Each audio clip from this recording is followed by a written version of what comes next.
ప్రజలకి అంకితం చేసి కొన్ని సంవత్సరాలు అడవి పాలు, కొన్ని సంవత్సరాలు ఉద్యమాలు, ఇప్పుడు కానీ కార్లు ఏం లేవు, ఏం డబ్బులు చంపుకోలే, ఏ కూర్చో పాటిన సిద్ధాంతం కాకుండా ఒక ఓటు అనే చిన్న ఆయుధం పట్టుకొని ఒక అంబేద్కర్ సిద్ధాంతాన్ని, ఒక పూలే సిద్ధాంతాన్ని మరి పబ్లిక్ పరిచయం చేసి మనల్ని ఇక్కడ కూడగట్టి ఈ అవకాశం కల్పించిన అన్నగారు అదేవిధంగా మాట్లాడాల్సిందిగా కోరుతున్నాను. అధికార పార్టీ ఆఫీస్ ప్రారంభం ఒక సందర్భం, అట్లనే ఇవాళ 3వ తారీఖు జనవరి సావిత్రిబాయి పూలే 195వ జయంతి. ఈ రెండు కలిపి ఇక్కడ మనం చేసుకుంటున్నందుకు మనం ధన్యులం. ఎందుకంటే చరిత్రలోనే ఒక మాదిగ రాజ్యాధికార పార్టీ ఆవిర్భావం తర్వాత ఒక ఆఫీస్ కార్యక్రమంలో మనం అందరం కలుసుకుంటాం. సో మిత్రులారా, ఇక్కడ మన వచ్చిన వాళ్ళందరూ కూడా మాదిగ రాజ్యాధికార పార్టీ అధ్యక్షులు ముక్క ప్రభాకర్, అట్లనే మాల రాజ్యాధికార పార్టీ కొంగర నరహరన్న, ముదిరాజ్ రాజ్యాధికార పార్టీ దుబ్బకోటి ఆంజనేయులు, గౌడ రాజ్యాధికార పార్టీ కొనింటి ప్రభులింగం గౌడ్, అట్లనే మన వెంకటస్వామి సార్ ద్వారా పరిచయమైన మన అన్న, మనకి ఇక్కడ షెల్టర్ కల్పించిన నరేందర్ గౌడ్ అన్న, తర్వాత వడ్డేరు రాజ్యాధికార పార్టీ రమ్య మేడం, తర్వాత మున్నూరు కాపు రాజ్యాధికార పార్టీ వెంకటస్వామి సార్, జాంబవన్న, వశపాక నరసింహన్న, కిన్నెర సిద్ధార్థ, విజయ్ కుమార్ నాదిగ, యాదన్న వికారాబాద్, అట్లనే మల్లన్న జనగాం, ఇందులో తిరుపతన్న, ఎర్ర వీరన్న, సత్యన్న కుకట్పల్లి, బత్తుల రామనరసయ్య, ప్రశాంత్ శేఖర్, మిగతా మన గాగిలప్పుడు తమ్ముళ్ళకి అందరికీ కూడా ఉద్యమాభివందనాలు. ఇవాళ రెండు సందర్భాలను ముందే అనుకున్నాం.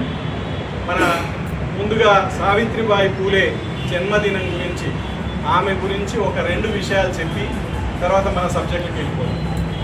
ఎందుకంటే తెగించి కొట్లాడితేనే ఇవాళ ఆమెను మన గుండెల్లో నింపుకున్నాం. ఇవాళ ఆమె జన్మదినం మనం అందరం చేసుకుంటున్నాం.